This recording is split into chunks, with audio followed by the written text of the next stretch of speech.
answers to that question as there are about any other person who ever walked in this planet. Even during his life on Earth, Christ's very presence was a point of remarkable debate and contention. Some said Jesus was God, and others said he was demon-possessed. Some said Jesus was a good teacher, and others called him a liar.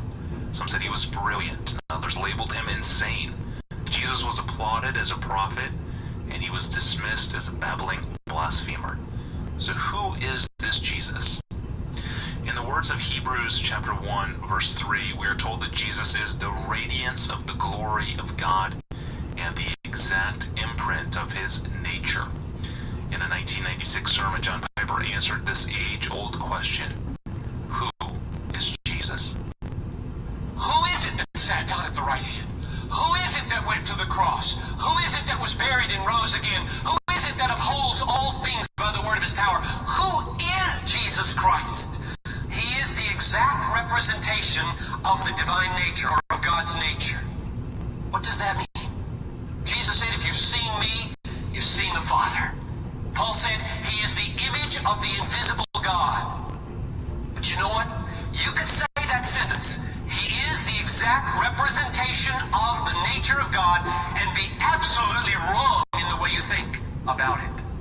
For example, you could say, Jesus is the representation of God the Father the way a painting represents a person, and you'd be wrong.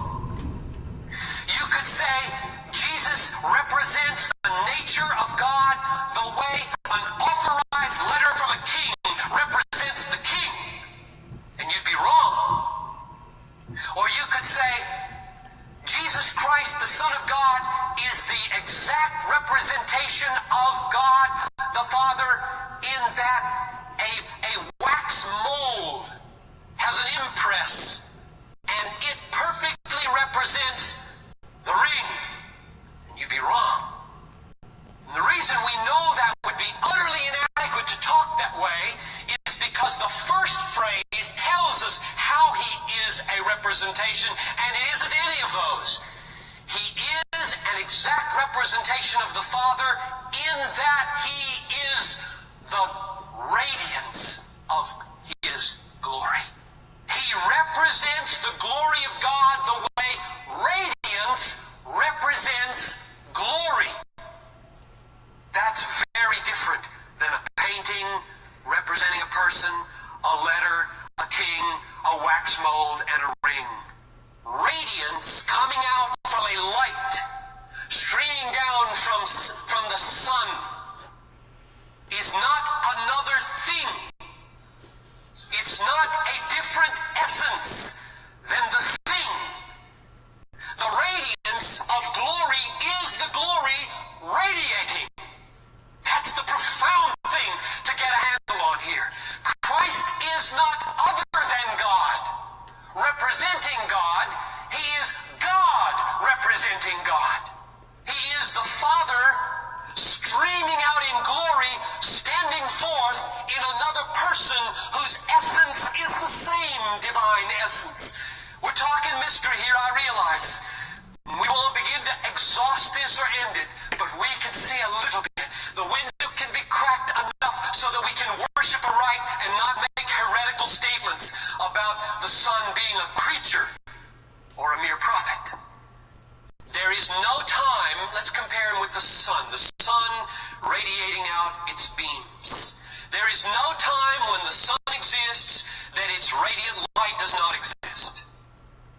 They are so much a part of each other that when the sun exists, the radiance of the sun exists. When God the Father exists, the Son exists. They are co-eternal. The Father did not exist and they say, I think I shall bring into being a Son.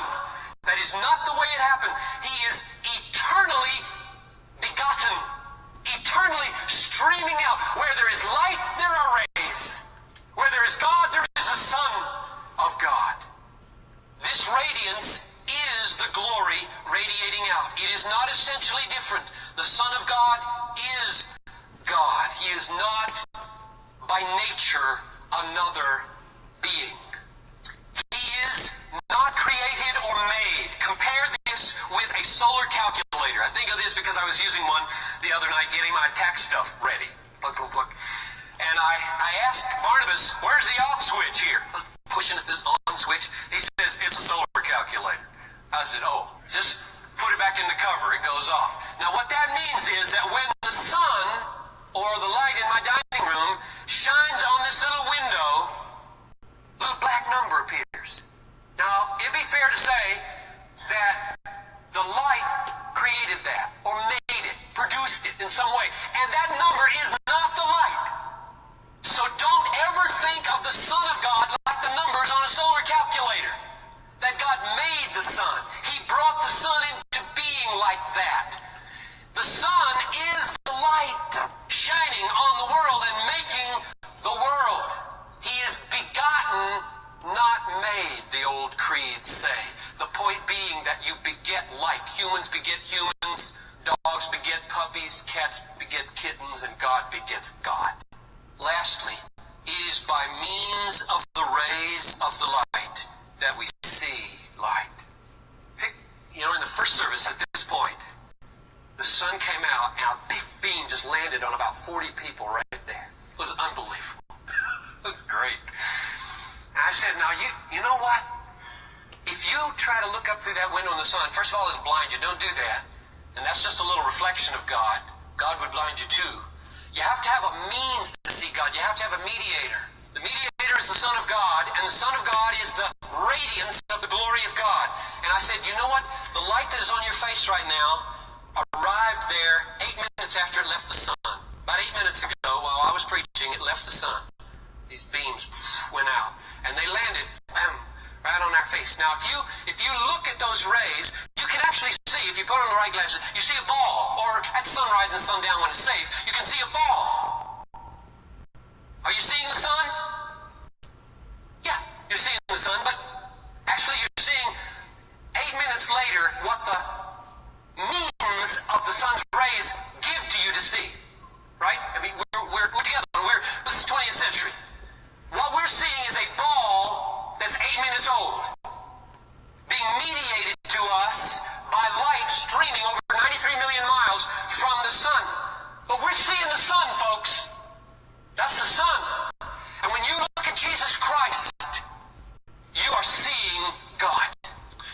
That is so good. This clip was pulled from John Piper's sermon preached on April 7th, 1996.